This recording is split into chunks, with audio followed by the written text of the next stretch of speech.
Hola, Profe, creo que está teniendo problemas con la conexión. sí, sí, aquí me sacó de la conexión. Esperen, estoy iniciando aquí en el compu para poder empezar a presentarles.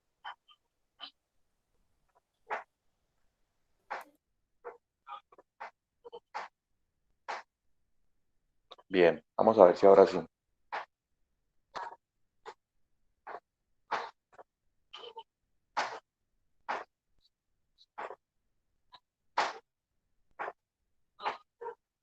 ¿Ven la pantalla?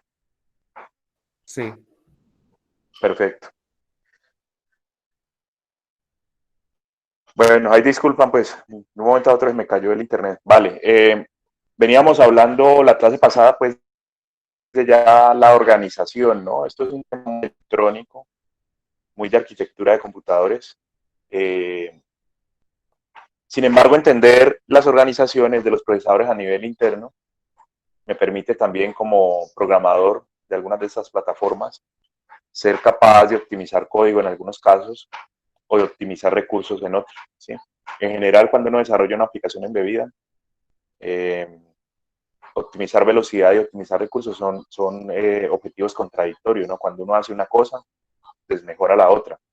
Pero el conocimiento más o menos, pues, general de cómo trabaja un procesador internamente, como van a ver ustedes, y sobre todo cuando veamos el procesador pipeline, ¿sí? Que es un procesador que tiene paralelismo a nivel de instrucción, van a ver que uno sí puede hacer cositas en el sentido, digamos, de mejorar cómo es que mi sistema se está comportando. Bien, entonces habíamos hablado del procesador monociclo, ¿no? Recuerdan ustedes, el procesador monociclo pues tiene esta estructura donde los bloques que están en negro corresponden al flujo de datos, al data path, ¿sí? Y empezamos a hacer como eso se construyó, digamos, como un desarrollo desde unos pasos que había que seguir para poder ejecutar las diferentes instrucciones. Entonces, eran 5 pasos. Eh, y claro, cada paso requería, por ejemplo, el uso de algún bloque en particular. El primer paso, por mencionar alguno, pues el primer pasito se refiere a poder ir y recuperar la instrucción. La instrucción no está dentro del procesador, la instrucción está en memoria, se carga desde memoria. Y entonces hablábamos de un bloquecito que es el primero que ustedes ven ahí a la izquierda en el centro, el PC. ¿Sí? Ese PC básicamente es un contador que o va incrementándose de a 4 o pega brincos en diferentes secciones de código, pues porque así lo requiere el programador a la hora, por ejemplo, de generar bucles o subrutinas o llamadas a alguna función particular pues que se necesita ejecutar. Y bueno, con el PC entonces uno lee la memoria del programa, recupera la instrucción y ahí en adelante se desencadena un montón de consecuencias en ese data path eh, que permiten ejecutar las diferentes instrucciones. Por otro lado está el bloquecito azul que ven ustedes allí, el control, ¿sí? Que dependiendo del opcode, que básicamente es la instrucción del 31 al 26, o sea, los bits desde el 26 al 31 de la instrucción completa que se recuperó de memoria del programa, esos bits del 26 al 31 tienen un código que tiene el significado de qué operación se pretende hacer. Por eso a ese campo se le llama opcode, ¿sí? Ahí le están diciendo qué operación se quiere hacer. Y hay que tomar unas decisiones en el data path con respecto a las diferentes operaciones o instrucciones que se quieren ejecutar. Y eso ven ustedes que el control se alimenta de ese campito, ¿cierto? De ese pedacito de la instrucción y ahí genera un montón de líneas que están en azul en este plano, decisiones diferentes. ¿Sí? Eso fue lo que explicamos en la clase pasada, Profe, te lo está medianamente bien entendido. entrecortando mucho. ¿Sí? Eh, eh, que surgía como idea. La más referencia al tiempo que le tarda al procesador ejecutar las instrucciones. Lo hablábamos la clase pasada, incluso fue una conclusión al final. Ustedes me ayudaron a llegar a esa conclusión con respecto a que las instrucciones pueden tener diferentes complejidades y demás. ¿Sí? Unas pueden ser más sencillas que otras. Por ejemplo, hablaba yo del jump, que es una instrucción muy sencillita, el J, la instrucción J, donde básicamente se recupera la instrucción y ahí mismo viene codificado dentro de la propia instrucción la dirección a la que toca saltar. Entonces no hay que hacer nada con la ALU, no hay que hacer ninguna comparación, no hay condiciones de salto, se hace el salto inmediatamente, ¿sí? Y en ese sentido, esa instrucción, pues por lo simple, podría ejecutarse más rápido. Y también están las instrucciones complejas como el LOAD, pero independientemente de la complejidad, tal como comentábamos la clase pasada, todas las instrucciones van a demorar exactamente un ciclo de reloj, ¿sí? Justamente el nombre monociclo se refiere a eso. A que todas las instrucciones tardan un ciclo, sean complejas o sean sencillas, van a tardar o a demorar un ciclo de reloj exacto. Y por lo tanto, como dice ahí en el primer puntico de esta diapositiva, la instrucción más compleja es la que va a volver lento todo lo demás, ¿sí? Porque el ciclo de reloj se debe ajustar justamente al caso en el cual nos demoramos más, ¿sí? Hay que darle tiempo al más lento, si ese, digamos, es como la conclusión ahí. Los tiempos hay que ajustarlos para poder ejecutar la instrucción más lenta. Entonces, ahí hay una idea para optimizar, ¿no? Algo se podría hacer para que eso no pase, ¿no? Que si la instrucción es sencilla, se demore menos que si la instrucción es compleja. Y las otras dos ideas tienen que ver con optimizar, pero ya no tiempo, sino recursos. ¿Sí? Por ejemplo, el segundo punto dice, en un procesador monociclo tenemos una memoria distinta para código, para programa y otra para datos. ¿Sí? Para variables y cosas así, tenemos una memoria diferente que para código. Entonces uno podría pensar, bueno, ¿será que hay una forma de ahorrarme, cierto, ese recurso doble que está ahí, que es la memoria, ¿no? Recuerden el planito que les acabo de mostrar. Voy a devolverme para que lo miremos, ¿cierto? En este planito hay una memoria de código, véala aquí, y hay una memoria dedicada a guardar variables e información, una memoria para datos. Entonces, ese segundo punto se refiere a que si no sería posible tener una única memoria, ¿no? Me ahorro, repito, recursos. Yo les comentaba cuando definíamos la arquitectura Harvard, la arquitectura von Neumann, justamente esas definiciones se refieren a eso, ¿no? En la arquitectura Harvard, uno tiene memorias independientes para código y para datos, para información. Y es una arquitectura muy segura. Nunca usted va a poder revolver datos de usuario con programa.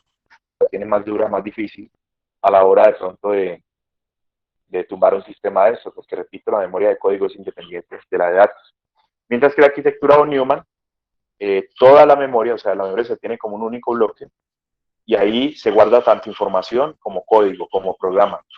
Y ahí sí hay el chance de pronto de confundir al procesador o al sistema operativo, haciéndole creer que una secuencia de datos, perdón, que una secuencia de código realmente son datos. Entonces, ese segundo punto se refiere justamente a esa optimización. Vamos a ver cómo se podría, ¿cierto?, usar una única memoria tanto para código como para datos. Es decir, vamos a cambiar en este procesador multiciclo de una arquitectura Harvard, que era el monociclo, a una von Neumann, que es la que pretendemos implementar ahora. Ahorita les hago una pregunta con respecto a eso, pero voy a entrar al tercer punto, que también es con respecto a recursos, hardware, ¿sí? A bloques en el sistema. Hay tres sumadores en este datapad que estaba mostrando aquí. Véalos, acá están. Hay un sumador para calcular PC más 4. Hay un sumador para cuando hay que hacer saltos. Y aparte hay un sumadorcito también aquí en la ALU. ¿Sí? Hay tres sumadores independientes. Estos sumadores, por ejemplo, en el caso de un MIPS, por ser de 32 bits, consumen espacio. Es un sumador de 32 bits, tiene 32 bits para la entrada, para una entrada, 32 bits para la otra entrada, un montón de compuertas aquí adentro, pues, y un resultado que también ocupa 32 bits. Pues estos sumadores salen costosos, ¿sí? Entonces, uno me podría preguntar, y eso es lo que estamos diciendo acá en el tercer punto, si una mera ALU no serviría para hacer todas esas sumas, ¿sí? Si es que se necesitan realmente tres sumadores independientes para poder implementar el procesador como tal. Entonces, realmente para que, por ejemplo, aquí haya dos memorias que son las bolitas, ¿sí? O haya tres sumadores que son los cuadritos, es que todo hay que resolverlo en un solo ciclo de reloj. Como sé que toda la instrucción hay que ejecutarla en un solo ciclo, usted no puede decir, vea, en este momento voy a usar la memoria para una cosa y luego la uso para otra cosa. O en este momento ese sumador de la ALU lo uso para sumarle 4 al PC, pero luego la voy a usar, la ALU la voy a usar para otro propósito, ¿sí?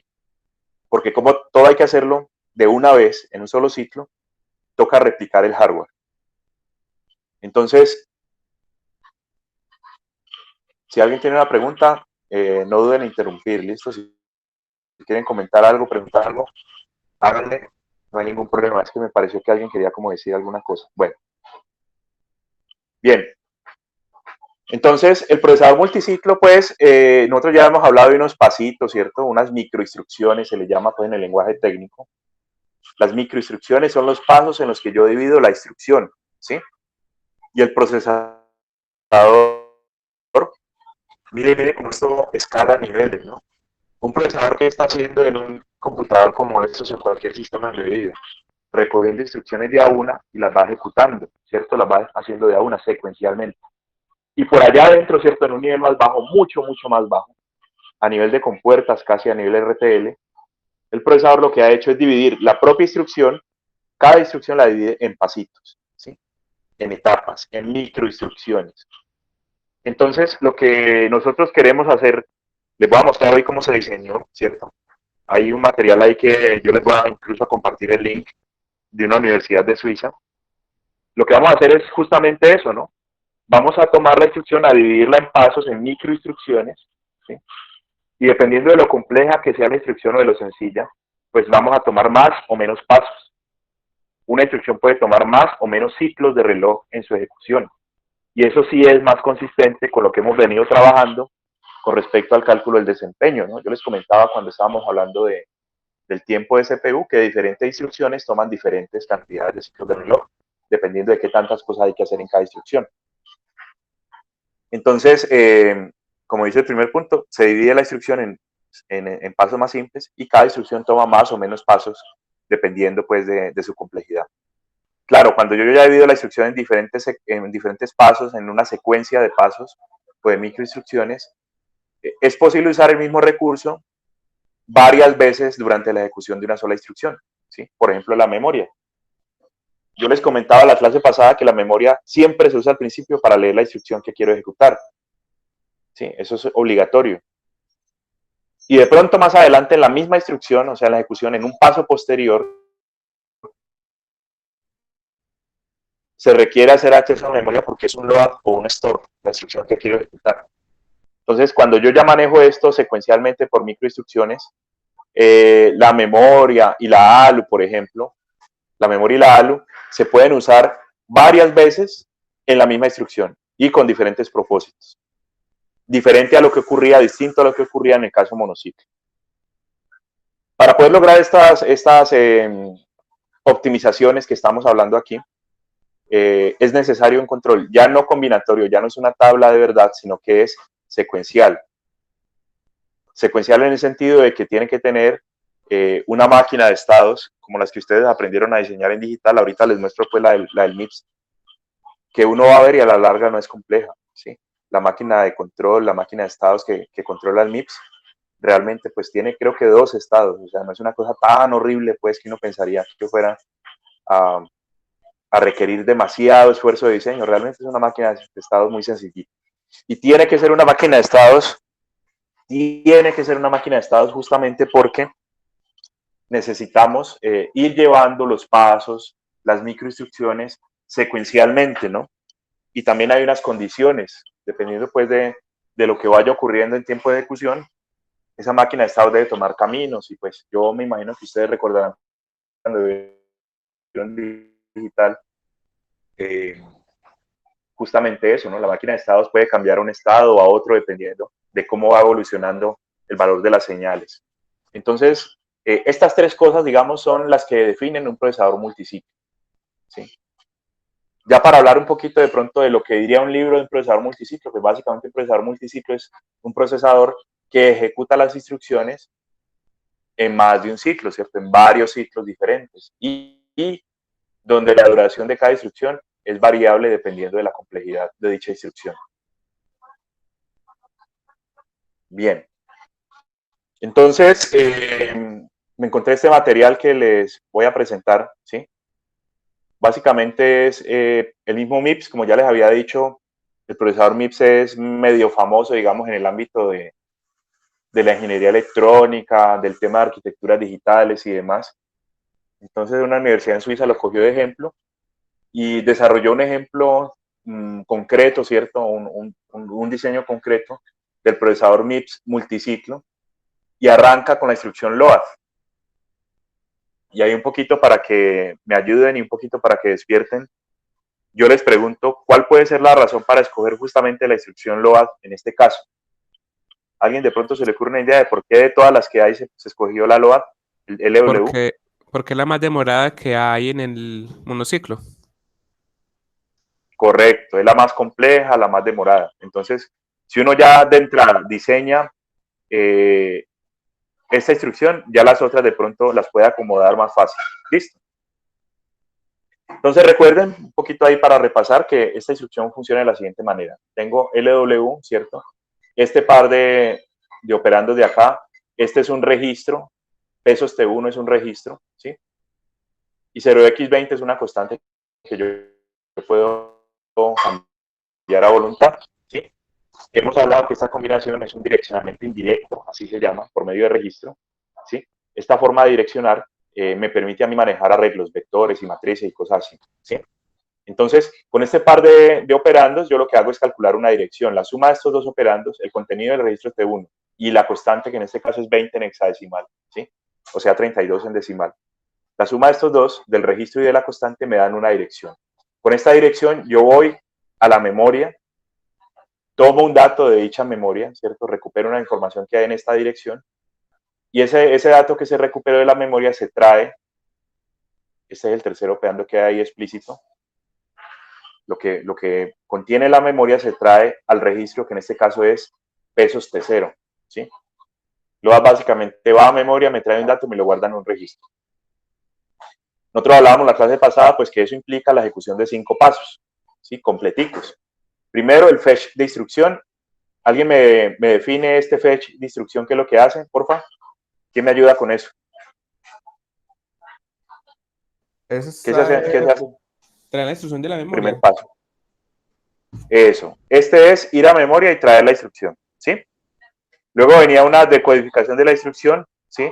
Que también implicaba de pronto, si había que tener registros, recuperarlos desde el banco de registros. Entonces, en este caso, el único registro que se necesita por lo pronto es el T1. Este es la decodificación de la instrucción, donde además se recupera, se lee el valor del registro T1, ¿sí? Luego venía un paso que era la ejecución de la instrucción como tal, pero en este caso todavía no se va a ejecutar porque no hemos llegado a ese punto de la ejecución, ¿cierto? Vamos a hacer un cálculo intermedio. El cálculo intermedio es coger la ALU para sumar T1 con el 20, que es la constante, ¿sí? Luego venía el paso de memoria, que luego, claro, ya tengo calculada la dirección, que es la suma de estos dos valores, voy a memoria y recupero el dato que hay en esa posición de memoria. Entonces, ese paso se llamaba memoria, ¿cierto? Y finalmente, el último paso se llamaba write back, ¿sí? Como escribir al final. Y ya, claro, el dato que acabé de traer de la memoria lo escribo o lo pongo en el registro pesos T0. Entonces, ahí están pues las 5 microinstrucciones referentes al LOAD. Listo.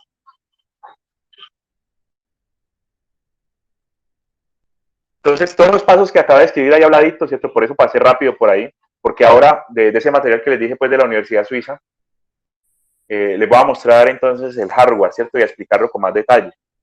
Entonces, arrancamos con el fetch de instrucción, ¿sí? Recuperar la instrucción de memoria. Mire, aquí está el bloquecito de pronto clarito, ¿cierto?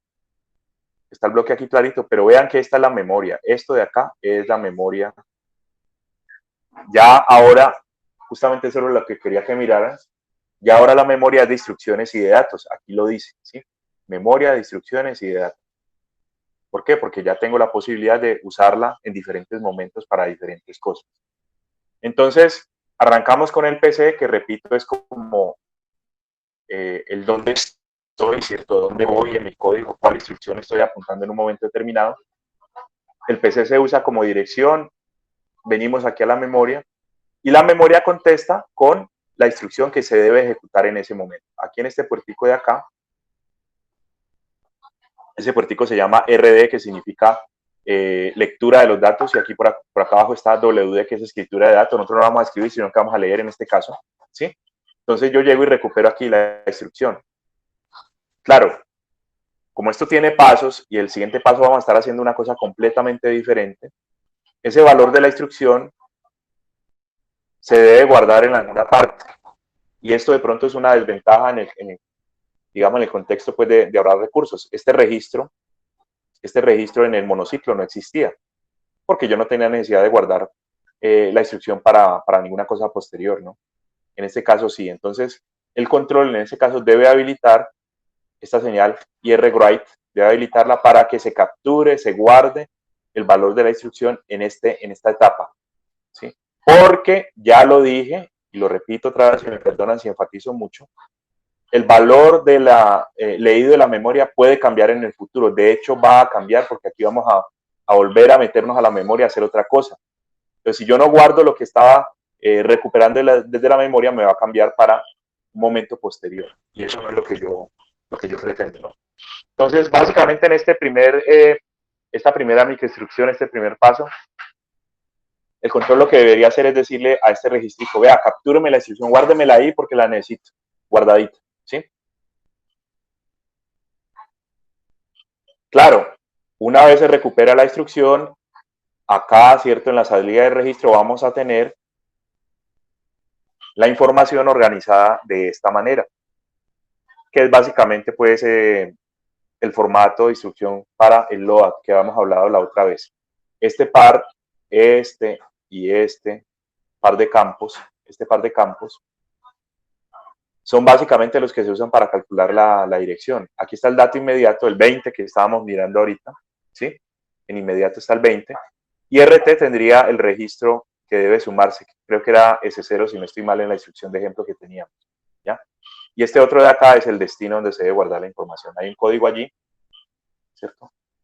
Refiriéndose a T0, pesos T0, que es el registro que se debe usar como destino pues, de la información traída de memoria. Pero aparte pues, de todo eso, de esos tres campos, está este que es súper, súper importante, súper clave, porque es que de aquí en adelante el control se va a guiar de este valor del opcode para poder decir qué es lo que se tiene que hacer, ¿sí? La ejecución de aquí en adelante estará condicionada a este campo opcode, ¿sí? Que son 6 bits. 6 bits son 64, o sea, yo podría ejecutar 64 instrucciones diferentes, porque aquí da ese número de combinaciones también. Entonces, a partir de ese campo opcode, ya para la siguiente microinstrucción, el procesador o el control se dan cuenta pues que es un load, ¿sí?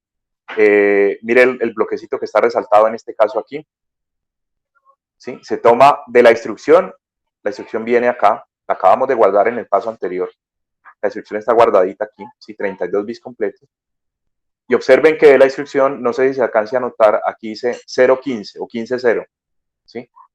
Acá. De la instrucción se toman los primeros 16 bits, los menos significativos, y pasa por este bloquecito. Yo lo expliqué en la clase pasada y me gustaría de pronto, si alguien lo quiere hacer, que nos cuente a los demás, ¿cierto? Este bloquecito que dice sync extend, ¿qué hace?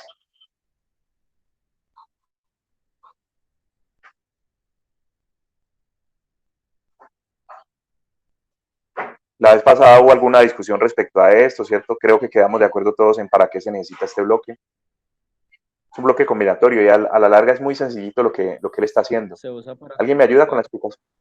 Profe, qué pena lo interrumpo. Creo que Sí. se usa para completar el formato de número con ceros o con unos si el número es muy corto. dado la necesidad que se tenga. Es correcto, sí señor. Recuerden pues que el dato del registro que hay que sumar para calcular la dirección es un dato de 32 bits. Pero el dato inmediato, el 20, por ejemplo, viene codificado en un campito de solo 16. Y ese valor puede ser positivo o negativo, entonces se hace una excepción de signo. ¿Qué hace este bloque por dentro? Básicamente este bloque por dentro hace lo siguiente. Si el último bit, el más significativo de los 16, es 1, rellena los otros 16 con unos. Y si el último bit es 0, rellena con ceros. Extiende el signo para garantizar pues que la suma ahorita sea correcta y se haga entre dos operandos de 32 bits. Lo otro que hay que hacer es, aprovechando pues, se me olvidó ponerlo aquí, ¿cierto? Este bloquecito por encima, miren lo que hace. Toma del 25 al 21, ¿sí? El campo del registro que toca sumar, lo aplica aquí, ¿sí? Y aquí obviamente me aparece el contenido ya del registro. Y nuevamente el control tiene que decirle a este registro de acá, perdón, el control le dice, guárdeme eso. Guárdeme el valor del registro, va a quedar almacenadito aquí en una variable interna, en un hardware. Esto realmente no es variable, sino hardware interno que se llama A. Entonces observe que en este segundo paso de codificación de la instrucción, casi que tenemos listo ya todo para ejecutarse, ¿no? Por un lado está el valor del registro, por otro lado ya está el datico inmediato, con signo extendido, o sea, ya listo para hacer la operación de suma. Y claro, en la etapa de ejecución se realiza la suma, ¿sí? Se realiza la suma en la ALU. La ALU sí es inevitable, pues hay que tener una ALU al menos en un procesador moderno, aunque hay en versiones modernas, por ejemplo el ARM, hay diferentes ALUs, hay ALUs enteras, hay ALUs de punto flotante y cosas así. Entonces, claro, ¿qué va a hacer este tercer paso? Mire, el control le dice a la ALU, vea, necesito sumar, inevitablemente, o sea, eso es suma o suma, porque esto es un LOAD. En un LOAD siempre hay que sumar dos campos para poder determinar la dirección de destino, ¿sí? Entonces, este control de la ALU le dice directamente, sume, ¿sí? Y el resultado de esa suma, por razones que ya expliqué, hay que guardarlo también. Se guarda en un registro que se llama ALUOut, ¿sí? Aquí ya está la dirección.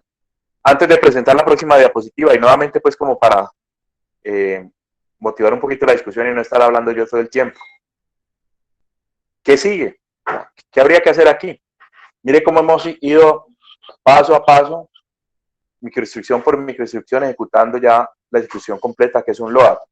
¿Qué es lo que viene acá? O sea, ya aquí tengo qué, primero, y para qué lo voy a usar de aquí en adelante. Este ALUOut, ¿qué contiene?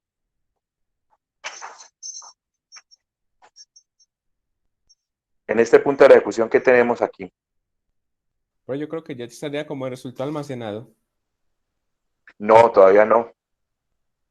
No, ahí todavía no. Ahí lo que tienes por ahora, el resultado de esa suma, Sí. no es el resultado que vas a guardar.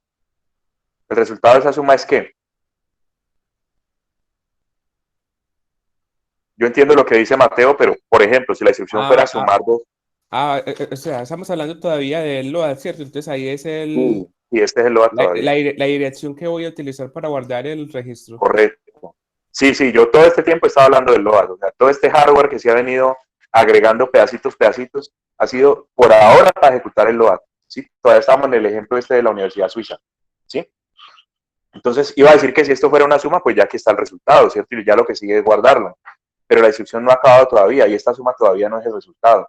Esta suma es, como dice Mateo, ahora sí, una dirección.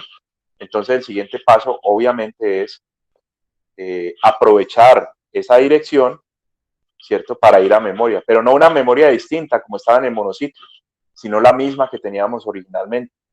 La memoria de la que sacamos instrucciones también me va a servir para extraer la información de los datos, de las variables que yo tengo, ¿sí? Y claro, se hace necesario esta conexión ahorita estaba directa, ¿sí? De PC directamente como dirección acá. Ahora se hace necesario un multiplexor y una línea de control que le diga, vea, en este momento la dirección que se necesita usar es esta de abajo, hacer esta conexión de acá, ¿sí? Obviamente esa línea, como la ven ahí en color azul, la manipula el control. Entonces, en este cuarto paso, que es el paso MEM, ¿sí? Cuarto paso le llamamos MEM, se usa este valor obtenido de la ALU como resultado de una suma para, con esa dirección, recuperar la información que tiene la memoria, en este caso, de instrucciones y datos revueltos, ¿sí? Y nuevamente lo que me entregue esa memoria se guarda en un registro que ahora se llama data, ¿sí? Y el último paso, ahora sí vamos a terminar, el último paso es aprovechar ese data, ¿cierto? Aprovechar el campito de registro de destino, que era T0, ese sí me acuerdo cuál era, ¿sí? Y decirle al banco de registros, vea, ahora sí, escriba.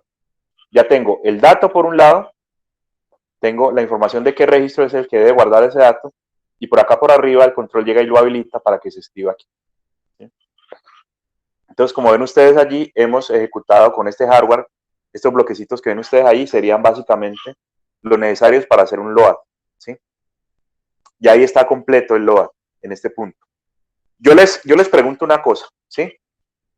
Si fuéramos a montar esto, claro, multiciclo y demás, y le dedicáramos a cada microinstrucción, a cada pasito, le dedicáramos un ciclo de reloj, ¿cuál sería el CPI asociado al load? ¿Cuántos pasitos, cuántas microinstrucciones, cuántos ciclos de reloj habría que dedicarle al load?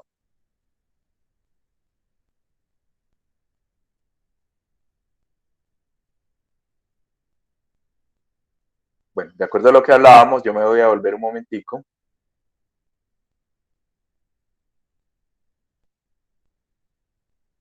De acuerdo a lo que estábamos hablando, si cada microinstrucción de estas consume exactamente un ciclo de reloj, ¿sí? El CPI del load sería 5. Ahí están, ¿cierto? O sea, mi procesador se demoraría 5 ciclos en ejecutar esa instrucción, la más compleja. Vamos a mirar, continuando con el ejemplo, ¿qué hay que agregarle? Ya no hay que agregar demasiadas cosas, la verdad. Aquí vamos en write back, ¿cierto? Ahí ya terminó el load. ¿Qué hay que agregarle a este procesador, ¿cierto? A este datapad así como estaba. ¿Qué hay que agregarle para poder ejecutar el resto de instrucciones? Por ejemplo, observen ahí, ¿sí? Ese par de multiplexores que se agregan acá tienen que ver con el incremento del PC. Justamente cuando empecé a darle las razones por las que de pronto un multiciclo puede ser un buen procesador, más rendidorcito, una de las razones es que usa de manera más óptima los recursos. Entonces, en vez de tener un sumador aparte, como estaba en el monociclo, estaba por aquí dibujadito encima del PC, por acá arriba a la izquierda, ¿sí? En vez de tener un sumador aparte, esa suma la podemos ejecutar, digamos, en la misma ALU donde se hacen las demás operaciones aritméticas y lógicas de las instrucciones, ¿sí? Entonces, se agregan dos multiplexores, uno para decir, el de arriba, ¿cierto? Uno para decir que en vez de tomar el registro, en un momento determinado, para el load usábamos el registro como operando de entrada para la suma, ¿sí? El registro A. Este multiplexor de arriba me dice, vea, en este momento no se necesita el registro A, sino que necesita PC, que es la línea que está resaltada, ¿sí? Ese multiplexor permite escoger entre el PC y el registro A. Y en este caso, ¿cierto? Para incrementar el PC, obviamente, pues el valor que necesita es PC, aquí. Entonces hay que manipular este multiplexor con esta línea que se llama ALU Source A, ¿sí? Y el otro multiplexor de abajo me dice, vea, el otro operando de la suma no es el dato inmediato ni otra cosa, sino que es un 4, que está ahí codificado constante, ¿sí? Un 4, siempre sumar 4. La razón de sumarle 4 a PC tiene que ver con que cada instrucción ocupa 4 posiciones de memoria. Eso ya lo discutíamos la clase pasada. Pero si usted necesita hacer el incremento del PC en la misma ALU, simplemente agrega dos multiplexores y ya tiene la forma, claro, y cada uno pues controlado con esta línea en azul, ya tiene la forma de aprovechar la ALU también para eso. Hardware para el store. Agrandar este registro de acá, ¿sí? Y cuando se recupere el dato del registro A, también guardar el dato del registro B, que básicamente sería el que yo necesito llevar a memoria, ¿sí? Usted recuerde pues que el store lo que hace es tomar un registro de acá y llevarlo a memoria, tal como muestra esta línea que está resaltada. El valor de un registro está codificado aquí en la instrucción, aquí aparece el registro, y yo me lo traigo, ¿cierto? Lo realimento aquí y lo escribo en la memoria. Entonces, lo único necesario para poder ejecutar un store es tener este registrico acá. Y ya casi que terminando, si mi instrucción es del tipo R, y entonces los dos, se va a hacer una operación entre dos registros. Ya aquí está codificado o está, digamos, mapeado, cableado los códigos de los registros. Aquí se recuperan, se guardan, se pasan por cada multiplexor para que vayan a la ALU. En la ALU se operan. Luego de aquí de la ALU hay que traerlos y volverlos a guardar en un tercer registro que es el destino. Entonces, agregar estos dos multiplexores me permite a mí poder ejecutar instrucciones del tipo R. Yo no sé si así como lo estoy explicando, ¿cierto? Llega a ser bien claro el cómo, ¿no? Cómo finalmente todas las instrucciones de las que hemos venido hablando para el MIPS se pueden terminar ejecutando allí, ¿sí? Pero si quieren luego revisan de pronto el material que les compartí en la diapositiva o el mismo libro de Patterson y ahí está quizás mucho mejor explicado pues el detalle de cómo esas instrucciones se van ejecutando en un mismo set de recursos, ¿no? Un conjunto de recursos limitado, como el caso del multiciclo, permite ejecutar diferentes instrucciones. Bien. Hay una última adición o penúltima adición, no recuerdo bien, ¿sí? Que tiene que ver con el salto condicional. Entonces, si quieren lo explicamos completito. Mire, aquí está el PC. Primera decisión del control para la etapa del fetch. Conectar aquí, ¿no? En esta primera etapa, el PC es dirección. Entonces, toca hacer esta conexión. Cuando usted hace esa conexión, aquí lo que obtiene es la instrucción. ¿Sí? Esa instrucción se guarda en este registro, se desglosa, se descodifica, decodifica, ¿sí? En diferentes campos. ¿Sí? Dos de esos campos son unos registros, un registro A y un registro B, ahí están, A1 y A2. ¿Sí? Porque esos son los que yo quiero comparar. Recuerde pues que la instrucción BQ lo que hace es comparar un par de registros y si son iguales se genera un salto. Entonces, el banco de registros me contesta, ¿cierto? Me responde con los contenidos de los registros que quedan guardaditos en este bloque de acá, ¿sí? Y claro, esos contenidos deben ser restados. Entonces, yo me los llevo aquí y acá con el multiplexor ALU source A, ALU source B. Me permite hacer estas conexiones aquí, ¿sí? Y aquí ALU control debe decirle, en la etapa de ejecución, debe decirle a la ALU que haga una resta. La ALU le dice, la ALU recibe la orden de hacer una resta, hace la resta, el resultado numérico no es tan importante, lo que sí es importante es el flag que se prende aquí en caso de que el resultado de esa resta sea 0. ¿Sí? Y si ese resultado es 0 y el control activado aquí esta línea, branch, finalmente lo que tenemos es una carga en el PC, ¿cierto? Se habilita aquí una carga en el PC para que ese resultado de la ALU se realimente como la próxima dirección de salto por medio de este multiplexor de acá.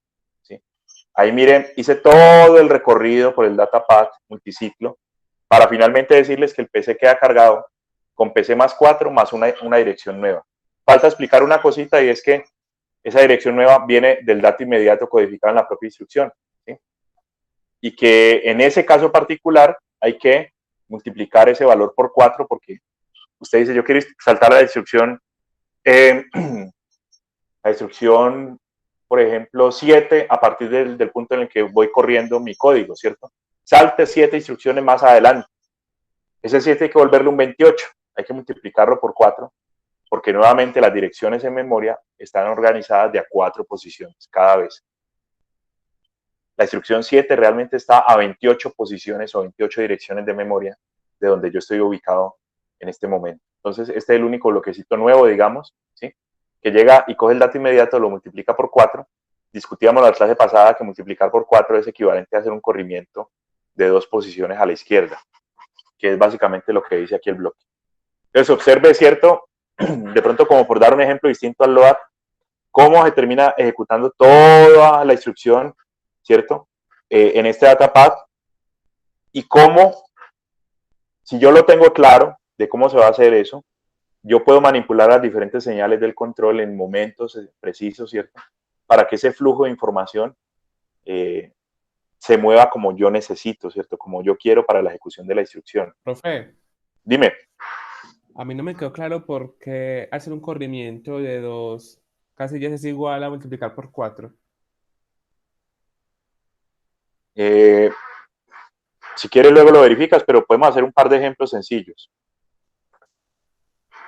Mira, vos tenés el dato, por ejemplo, justamente el ejemplo que estaba dando, ¿no? El 7. Este 7 en binario. ¿Listo? Sí. Entonces vamos a hacerle el corrimiento. ¿Qué pasa después de hacerle el corrimiento? Tienes el 7, pero se rellena con ceros las dos posiciones que desplazaste a la izquierda. ¿Sí? ¿Qué numerito es este? Esto es 1, 2, esto es un 4, esto es un 8 y esto es un 16. Es 28. ¿Sí lo ves? Perfecto, sí. Yo lo explico de esta manera, mire, el peso de este primer bit es 1, ¿sí? Pero cuando usted hace el desplazamiento de dos posiciones a la izquierda, ese peso que era 1 quedó convertido en 4. Y el mismo análisis se puede hacer para los demás bits que hay en el número binario original, ¿sí? El peso, cuando se mueve para la izquierda, queda multiplicado por 2 a la k, donde k es el desplazamiento. En este caso es 2, ¿sí? Entonces, claro, cuando usted mueve a la izquierda, todo el número, pues todos los pesos quedan multiplicados por 4 y al final todo el número final queda multiplicado por 4. ¿Sí? ¿Estamos o no? Sí, profe, muy amable, gracias. Bien. Bueno, y si usted tiene de pronto instrucciones también sencillas, ¿cierto? Que quiere ejecutar aquí, pues va haciendo adiciones a este datapad hasta que finalmente llega, este ya es el completito, ¿cierto? Completo del todo, incluyendo el BDQ, el store, las instrucciones del tipo R, todo está ya contemplado en este datapad, que está en color negro, ¿sí? Nuevamente, yo creo que ya está más o menos claro, ¿cierto? Y el nombre también lo sugiere. El datapad se refiere a cómo fluye la información, por qué ruta se van moviendo los datos para poder ejecutar la instrucción, ¿sí? Y el bloquecito que está arriba es el control, ¿sí? Pero este control no puede ser combinatorio ya, no puede ser una tabla. Yo les había dejado de tarea para que verificaran, ¿cierto? O para que miraran en el libro que el control del monociclo era una tablita, ¿sí? Ah, llegó tal instrucción, es una tipo R, ah, listo. Entonces, si un tipo R, llene la información así, vea. Alu source, tal cosa, o sea, llenamos una tabla para cada instrucción distinta. ¿Qué forma? Eso ya lo dije, lo pregunto, ¿cierto? ¿Qué forma entonces, si no es una tabla, de verdad, qué forma tiene este control? ¿Esto qué es? ¿Cómo se implementa esta parte? ¿Quién me ayuda ahí? Profe, creo que habías dicho que era una secuencia. Es una máquina de estado secuencial, sí señor, ¿sí? Entonces yo tengo es una máquina de estados acá que arranca siempre con el fetch, ¿cierto? Activa esta línea, por ejemplo, no sé qué. Pues lo que hemos explicado ya, ¿cierto? Tiene diferentes estados y en cada pasito o en cada estado distinto va aprendiendo y apagando estas líneas, ¿cierto? Para poder finalmente tener la instrucción ejecutada de acuerdo al opcode, ¿no? Mire, el opcode aquí está como entrada al control. El opcode es este campito de acá, ¿sí? De acuerdo al opcode es que el control define cómo tiene que ir manipulando las señales en orden, en secuencia para poder trabajar. Entonces, ahí de pronto está el problema con el multiciclo. El multiciclo se complica el control, ¿sí? En un multiciclo de control es más complicadito porque toca, repito, no es apenas llega la instrucción, yo ya tengo claro qué voy a hacer con todas las señales, no, es irlas haciendo, manipulando más bien, irlas manipulando en un orden de acuerdo, repito, al tipo de instrucción que estoy ejecutando. Eso lo van a ver ahorita que les muestre la máquina de estados que hace de control. Les tengo una anécdota de eso. Yo creo que les conté que yo había montado en el pregrado de electrónica un procesador de 8 bits. Y a mí me tocó pues en un curso de diseño justamente montar un procesador de 8 bits con un compañero. Y de todo, digamos, el hardware, porque armamos dos protobar así esos grandes. Incluso había que alimentar cada protobar con una fuente distinta porque consumían mucho. Yo diría que ese control era por ahí un tercio ¿sí? De todo lo que representaba el procesador que montamos, ese control era un tercio, ¿sí? Del hardware, justamente porque es más complicado, ¿no? Porque toca tomar decisiones, porque la máquina de estados puede tomar por un camino o por otro y cosas así. Y eso es más o menos también cierto a nivel comercial. O sea, en un procesador multiciclo, el microprograma, así se le llama al control en este contexto, el microprograma, es decir, las microinstrucciones, consumen entre el 25 y el 40% del área total del chip. ¿Sí? Justamente en un multiciclo, por ser más complicado, más complejo, pasa eso. ¿Sí? El microprograma, o sea, el control, el que va haciendo las microinstrucciones de a una, consume mucho, se consume bastante área. Pero esa área se compensa un poco con el hecho de que ya no tengo dos memorias, por ejemplo, con el hecho de que ya tengo una sola ALU para hacer todas las sumas y cosas así. Entonces ahí hay como un balance también.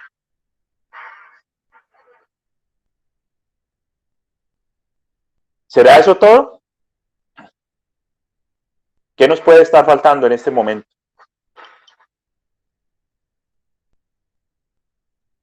Ahí les dejo la inquietud. Y no es un mensaje subliminal, pues, como para que vayan y cancelen el curso, ¿no? Pero sí falta una cosita todavía por definir, y de hecho, lo acabo de nombrar, una cosa que ocupa mucha área entre el procesador, ¿no? O sea, nos falta definir, ¿y ese control qué? O sea, ¿cómo lo vamos a montar? ¿Qué nos falta? ¿Sí? ¿Cómo es la máquina de estados asociada a ese control?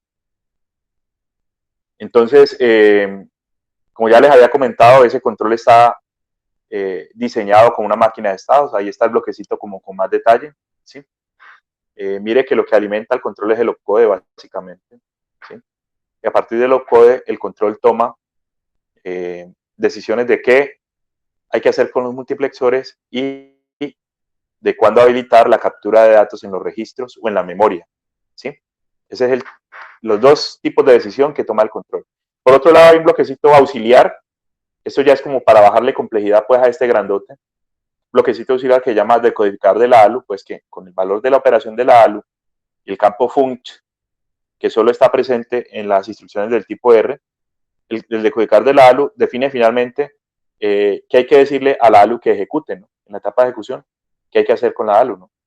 Porque es que a veces, inevitablemente, siempre es una suma, como en el load o en el store, ¿sí? Siempre es una suma.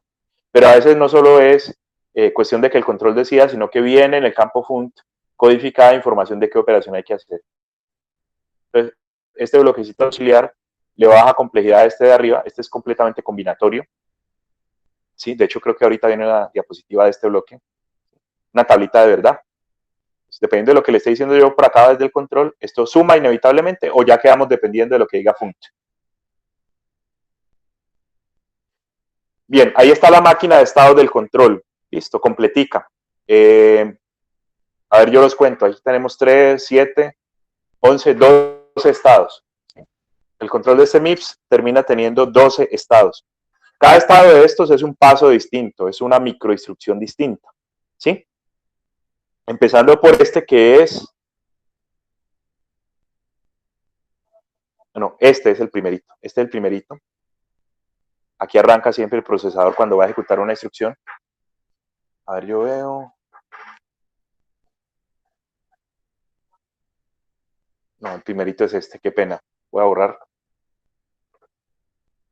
El primer estado del control en este caso es este. Este es el que hace el fetch. Listo. Entonces, mírelo, acá está, mire. Si el camino es por un load o un store, hay que irse por aquí. ¿Sí? Eso lo dice ahí en detalle. No sé si alcancen a leer, pero yo se lo estoy diciendo. ¿Sí? Entonces, hago fetch, hago decodificación, hago la suma. Tercer paso. Leo, en el caso, este es el load, ¿sí? Leo el contenido de la memoria y finalmente la escribo. Aquí estaría la etapa de escritura final, ¿sí? En el caso de un store, luego de tener la dirección, que es este tercer pasito, ¿cierto? Esta tercera microinstrucción, luego de tener la dirección, esa dirección se usa, este es el store, se usa para escribir un registro de memoria. A la luz de lo que estamos diciendo ahí, ¿cierto? Y repito, eso es una máquina de estados. ¿Cuántos ciclos de reloj consume el load y cuántos consume el store? Pues vamos a mirar, ¿cierto? Si arrancamos aquí y tomamos el camino del load, sería 1, 2, 3, 4 y 5. Y luego vuelve y empieza, ¿no? Porque es que toca volver a ejecutar la siguiente instrucción, o sea, volvemos al punto inicial, al fetch. Entonces, un load, como está planteado aquí, consume 5 ciclos de reloj. Mientras que un store consume 1, fetch, decodificación 2, ejecución de la suma 3 y guardado de los datos 4. Un store consume 4 ciclos de reloj. ¿Sí? Y así los demás, mire, el tipo R, por ejemplo, es este camino, este de acá, este es el tipo R. 1, 2, 3 y 4. ¿Sí? El BQ, que es este. 1, 2, 3 pasos. El add i, agregar inmediato, que es este de acá. 1, 2, 3. Y finalmente, el salto J, el condicional, consume 3. 1, 2 y 3. ¿Sí? Entonces, este diagramita, que ustedes pueden encontrar también en el libro de Patterson, incluso en los problemas lo usan, porque usted puede botar un diagrama de estos a una persona y decirle, vea, ¿cuál es el CPI de la instrucción de salto condicional del BQ? Y él tendría que coger el diagrama de estados e ir haciendo el recorrido de esa instrucción para ver cuánto le consume en tiempo o en ciclos de reloj, ¿cierto? Esa instrucción. Entonces, aquí está, digamos, plasmado todo lo que tiene que ver con el desempeño, ¿no? Ahí está plasmado el asunto del CPI condicionado a los tipos de instrucción que toca ejecutar. Obviamente, si hay más tipos de instrucción y toca manejar pasos diferentes, pues este arbolito que se formó acá se va complicando más y más, ¿no? Pero está claro que con estos dos estados que estoy describiendo acá en la diapositiva, cubrimos la versión básica pues del MIPS que estábamos hablando ahora unas clases, ¿no? Tiene load store, tipo R, salto condicional, sumar inmediato y el jump, ¿sí? El J, el salto incondicional. No sé si hay alguna pregunta. Profe, un comentario que como se dice, para ejecutar el load se demora 5 ciclos y a pesar que el Sí. monociclo sea un solo ciclo, sigue siendo más rápido operar acá, ¿no?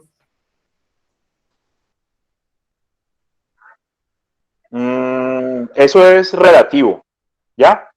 Pero yo le puedo comentar, creo que hay un problema y ahí lo vamos a entender, ¿sí? Eso es relativo, o sea, puede que el load del monociclo sea hasta más rápido que el load del multiciclo, ¿sí? De ese tamaño. Puede que el load del monociclo sea más rápido, pero la ganancia no está por ese lado, por optimizar el load. La ganancia está, y no sé si alguien me quiera contestar, ¿dónde está la ganancia en montar ese multiciclo? De pronto, yo creo que entiendo la pregunta de esta manera. A ver. Arrancar aquí, ¿cierto? Y hacer este recorrido. Para el load en el multiciclo sale más lento que el que habíamos visto la clase pasada para el monociclo. Es posible. Tiene lógica que sea más lento este. Pero es que la ganancia que yo estoy buscando no es por ese lado. ¿Quién me contesta? ¿Dónde estoy ganando yo a la hora de montar el multiciclo? No, no es por el load, no es por este camino. Entonces sería por todas las demás instrucciones que no se tienen que demorar lo mismo que el load del monociclo. Exactamente. Esa es la ganancia. La ganancia es, por ejemplo, con un jump, que solo hace esto, ¿sí? O con un BQ, que solo hace esto, o con las otras que consumen menos ciclos de reloj, ¿sí? Ahí está la ganancia, digamos, con respecto al monociclo. Bueno, aquí hay un datico que está en el libro de Patterson. Primero voy a hablar de digamos, de los porcentajes que hay abajo, ¿sí? Hay se llama Test Bench, ¿sí? Una aplicación, digamos, una aplicación que se usa para probar procesadores. Yo lo asimilo, ¿cierto? Lo pongo como ejemplo. Cuando usted está bajito del internet, así como me estaba pasando a mí ahorita al principio de la clase, cuando el internet no le está funcionando bien, usted se mete a unas páginas que hacen medidas de ancho de banda, ¿no? Para ver si, por ejemplo, el internet que le estoy pagando a Claro o a UNE, sí corresponde con la velocidad que estoy obteniendo, ¿sí? Entonces, estos test bench, estos programas, son más o menos eso, ¿no? Son programas dedicados a medirle desempeño a los procesadores. Han venido cayendo en prestigio porque ustedes imaginarán, ¿no? Dependiendo de quién fabrique los test bench, se puede favorecer a un procesador o a otro, ¿cierto? A una organización o a otra, a una AMD o a un Intel. Entonces, hoy en día no suenan tanto, justamente porque son muy relativos y porque uno puede torcer las pruebas para favorecer, repito, a alguna empresa en particular. Pero, por ejemplo, este test bench, que es del año 2000, en ese momento sí era muy popular. Se llama Spec Int. Este es el año, ¿no? Spec es el nombre, pues, como del test bench. El Int es porque solo trabaja instrucciones enteras. O sea, esto no serviría para probar un MATLAB, por ejemplo. MATLAB que tiene instrucciones de punto flotante no podría correr Spec Int, sino instrucciones enteras, ¿sí? Pero lo importante de eso, pues, aparte del cuento que les acabo de echar, lo importante es que ellos tienen estadísticas de qué tanto tipo de instrucciones aparecen en un código normal. Como ellos corren diferentes códigos para poder probar el desempeño, han sacado estos porcentajes. Y entonces, para el MIPS, por ejemplo, las instrucciones de tipo R son 52% de los casos. El LOA es 25%, el store es 10%, los saltos condicionales 11%, y los saltos jump o los incondicionales el 2%. ¿Sí? Entonces, este es un problema que les tengo. Listo. Es un problema que les tengo para que calculemos desempeño. Entonces, con esta información que está subrayada ahí abajo, me dicen, vea. Bueno, con esta información y con los ciclos de reloj o los CPIs que se consumen en cada caso. Esta información la sacamos de la diapositiva anterior, ¿cierto? Esta información la obtuvimos de la máquina de estados que hace el control. Por ejemplo, el BQ y el J toman 3 ciclos. El tipo R, el store, la suma inmediata consumen 4 ciclos y el LOA, que es la más lenta, la más compleja, consume 5. Entonces, uno podría hacer una estimación para un número genérico de instrucciones, ¿cierto? Para un número de instrucciones y ¿sí? Se podría hacer una estimación de cuál sería el tiempo de ejecución para un número genérico y de instrucciones, ¿sí? Y eso es más o menos lo que le estoy proponiendo. Yo no creo que esté aquí, nos toca resolverlo. Entonces, si me permiten, voy a cambiarme acá.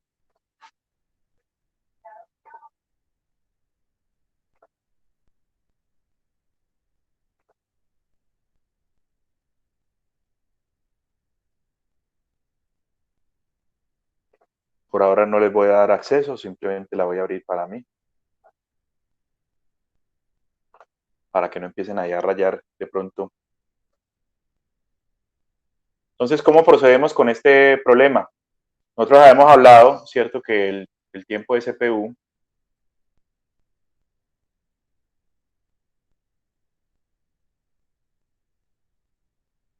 es igual a el periodo de reloj. Es una formulita que hemos hablado antes.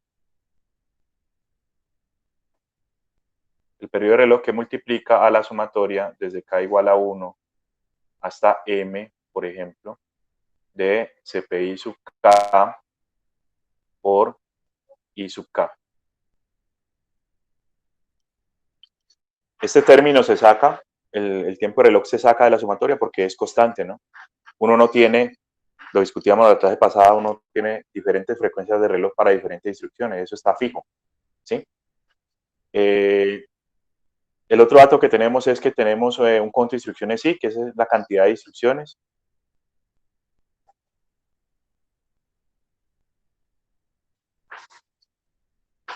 ¿Sí? Y si combinamos esta información, entonces llegamos a que el tiempo de CPU es igual a, yo puedo, bueno, sigamos con tiempo de reloj aquí. Voy a factorizar ahí todas las instrucciones, ¿cierto?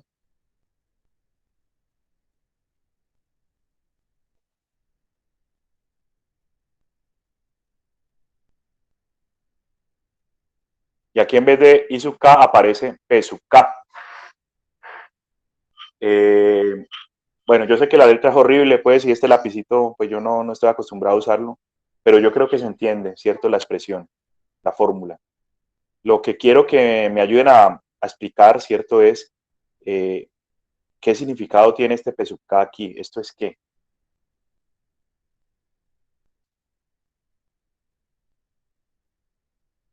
Porque es que de aquí va a salir una conclusión un poco para los multiciclo.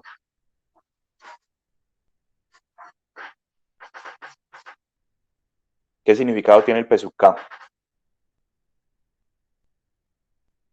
Mire cómo yo tenía aquí cantidad de instrucciones de un tipo, ¿no? Del tipo load, del tipo store. Aquí tengo eso, ¿no?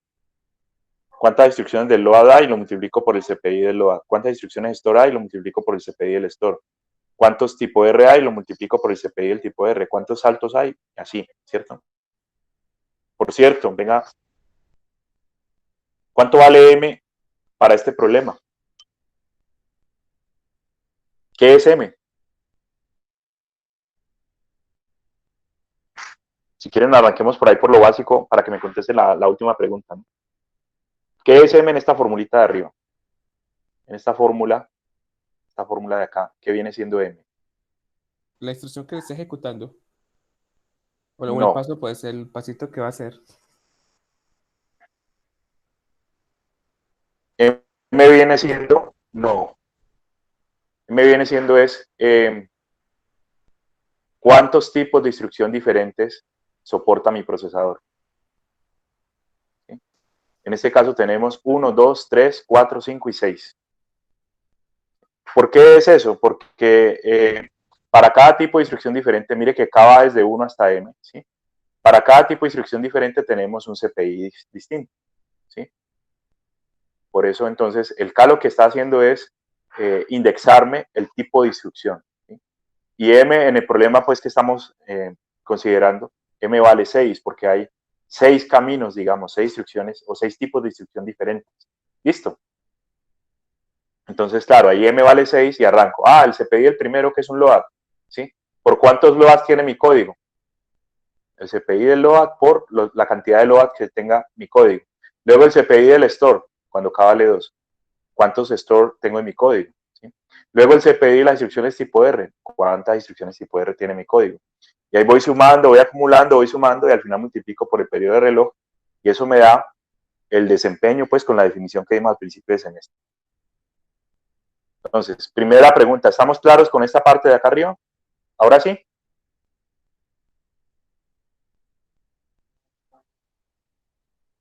No todos. Bien. Ahora lo que yo he hecho es decir, vea, la cantidad total de instrucciones es I. ¿Sí? Mi código tiene 1.000.000 de instrucciones, tiene 1.000 instrucciones, no sé, ¿sí? La cantidad total de instrucciones es I. Ese I lo saco como factor común acá, ¿sí? Y ya la fórmula me queda convertida en un P sub K aquí.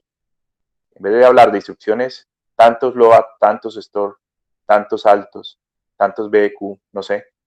Aquí ya hablo de un P sub K. Y la pregunta que estaba formulando, de pronto sin mucho contexto, porque reconozco pues que no lo expliqué bien. La pregunta que yo estaba formulando es, este P sub K, ¿qué representaría en esta nueva versión de la fórmula? Esta no la habíamos considerado antes para desempeño. Creo que no, ¿sí? ¿Qué representa ese P sub K?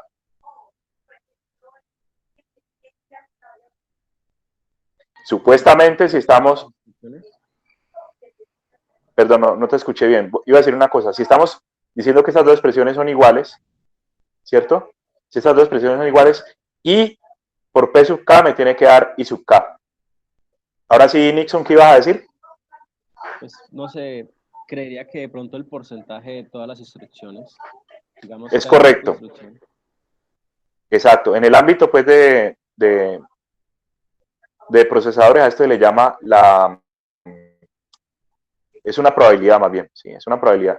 ¿Qué probabilidad hay que en un código genérico con instrucciones me aparezca un load? ¿Qué probabilidad hay que en un código genérico con 1.000 instrucciones me aparezca un store? ¿Qué probabilidad hay de un salto? Y demás, ¿sí? Y esas probabilidades las tengo yo listicas aquí en esta diapositiva, ¿cierto? Esas probabilidades están disponibles en esta estadística que sacó el TestBench SpecInt 2000, ¿sí? Ellos tienen una cuenta, ¿cierto? Han llevado cuenta de con qué probabilidad o con qué frecuencia aparecen cada uno de los tipos de instrucción del MIPS. Entonces, eso es justamente lo que... bueno, falta una cosita. Falta una cosita más y ya podemos continuar. Y es que este término, ¿sí? CPI sub K por P sub K por cada probabilidad, ¿sí? Esta sumatoria se puede entender como un CPI promedio del procesador, ¿sí? Y entonces volvemos a una fórmula que sí vimos, esa sí la recuerdo que la vimos, que el tiempo de CPU es igual al periodo por las instrucciones por el CPI. Un solo valor de CPI. Pero realmente ese CPI es un promedio calculado a partir de las instrucciones o de los tipos de instrucción individuales. Entonces, eso es lo que estamos haciendo acá, ¿cierto? Para el Test Bench SPECIN 2000, ¿sí? Y nos da que el CPI promedio es de 4.12 ciclos por instrucción. 4.12 ciclos por instrucción. Yo les quiero formular una pregunta porque justamente ahí viene, ¿cierto? En la diapositiva la respuesta. Vamos a suponer que hacer un load en un monociclo tarda exactamente lo mismo que hacer un load en un multiciclo, ¿sí?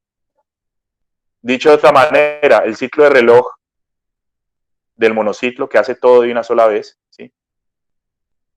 Equivale a los 5 ciclos de reloj del multiciclo, ¿sí? Lo voy a poner con números. Ponga que usted su monociclo lo cuadró a 500 microsegundos. El monociclo, pues, que toca ajustar el periodo de reloj al caso más lento, el load dura 500 microsegundos, ¿sí? Luego usted viene y monta el multiciclo y cada pasito de esa ejecución le demora 100, ¿sí? Esto no es realista, es solo un ejemplo para poder mirar una cosita aquí, ¿sí?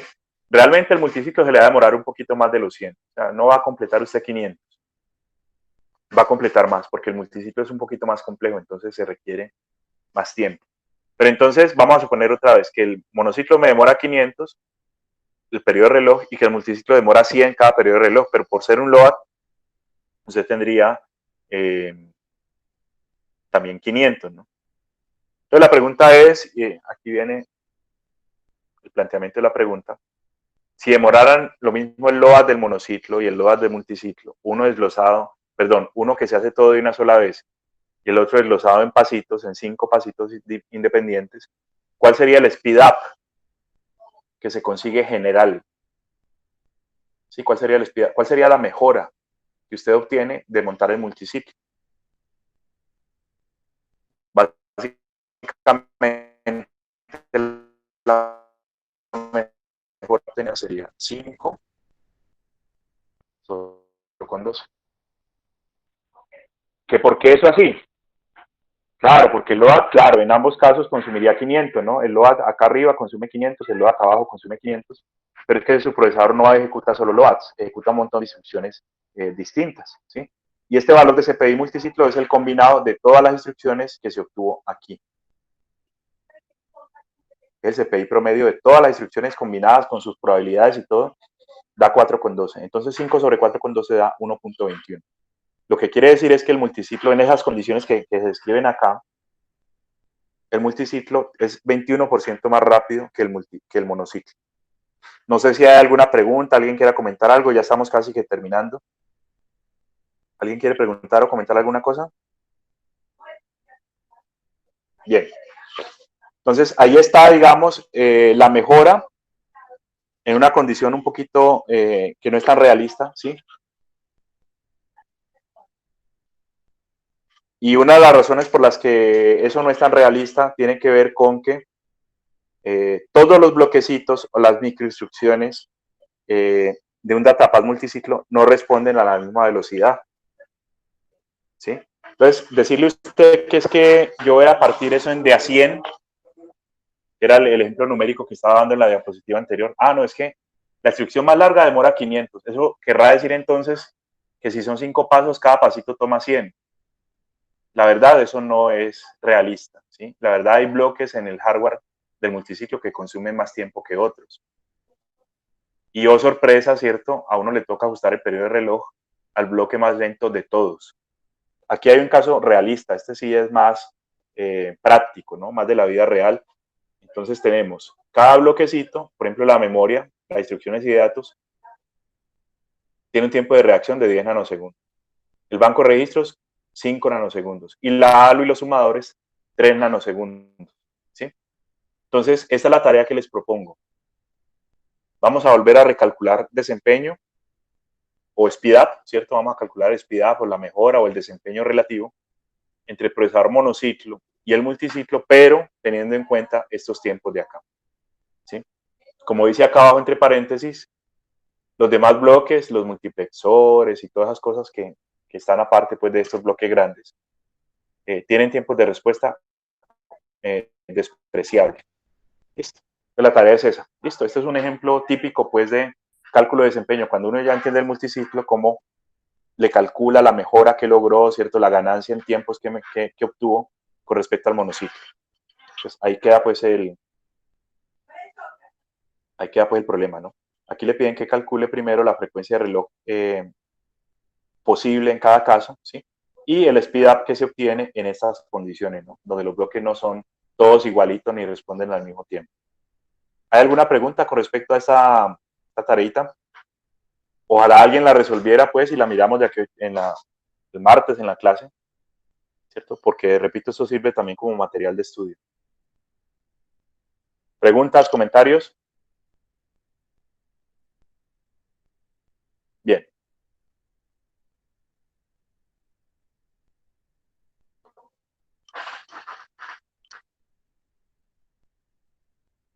Vale, yo voy a dejar de grabar primero que todo.